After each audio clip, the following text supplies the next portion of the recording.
সুপ্রিয় দর্শক, আজ আমরা জানব এক তরুণ ছাত্র নেতার গল্প, যিনি বাংলাদেশের সাম্প্রতিক ইতিহাসে আলোচিত একটি নাম। তিনি আর কেউ নন, হাসনাত আবদুল্লাহ।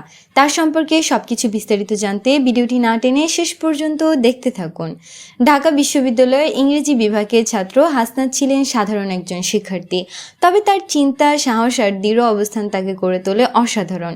শিক্ষা জীবনের শুরু থেকেই তিনি অন্যায়ের বিরুদ্ধে সোচ্চার ছিলেন, আর সেখান থেকেই ধীরে ধীরে উঠে আসেন নেতৃত্বের আসনে। 2024 সালে যখন বাংলাদেশে কোটা সংস্কার আন্দোলন শুরু হয়, তখন অসংখ্য শিক্ষার্থী তাদের ন্যায্য দাবির পক্ষে রাস্তায় নামে। সেই আন্দোলনের অন্যতম মুখ হয়ে ওঠেন হাসনাত আবদুল্লাহ। বৈষম্য বিরোধী ছাত্র আন্দোলনের আহ্বায়ক হিসেবে তিনি শুধু আন্দোলন গড়ে তোলেননি, বরং সেটিকে সারা দেশে ছড়িয়ে দেন।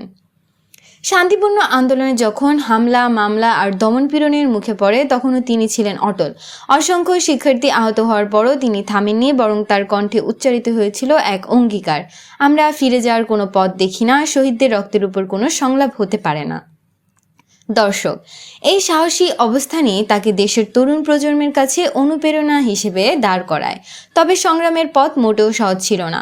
আন্দোলনের উত্তাল সময়ে হাসনাতকে ডিবি পুলিশের হেফাজতে নেওয়া হয়, বলা হয়েছিল নিরাপত্তার জন্য। কিন্তু বাস্তবে এটি ছিল আন্দোলনের নেতৃত্ব ভাঙার চেষ্টা। তবুও ভয় কিংবা হুমকি তাকে দমাতে পারেনি, বরং বন্দিদশা থেকে ফিরে এসেও তিনি আরও দৃঢ় কণ্ঠে আন্দোলনকে এগিয়ে নিয়ে গেছেন। হাসনাত আবদুল্লাহ কেবল ছাত্রনেতা হিসেবে থেমে থাকেননি। আন্দোলনের পর তিনি সক্রিয়ভাবে যুক্ত হন জাতীয় নাগরিক পার্টি এনসিপি এর সঙ্গে এবং দক্ষিণ অঞ্চলের প্রধান সংগঠক হিসেবে দায়িত্ব নেন। পাশাপাশি তিনি বৈষম্য বিরোধী ছাত্র আন্দোলনের আহ্বায়ক হিসেবেও কাজ চালিয়ে যাচ্ছেন। তার জীবন কাহিনী আমাদের শেখায় যে কোনো অন্যায়ের বিরুদ্ধে দাঁড়াতে সাহসী যথেষ্ট। সাধারণ এক বিশ্ববিদ্যালয়ের শিক্ষার্থী থেকেও একজন তরুণ হয়ে উঠতে পারে, জাতির কণ্ঠস্বর হতে পারে প্রতিরোধের প্রতীক। আজকের প্রজন্মের কাছে হাসনাত আবদুল্লাহ কেবল একজন ছাত্র নেতা নন, বরং অন্যায়ের বিরুদ্ধে লড়াইয়ের এক প্রতীকী নাম। তার জীবনী আমাদের মনে করিয়ে দেয় পরিবর্তন সবসময় তরুণদের হাত ধরেই আসে।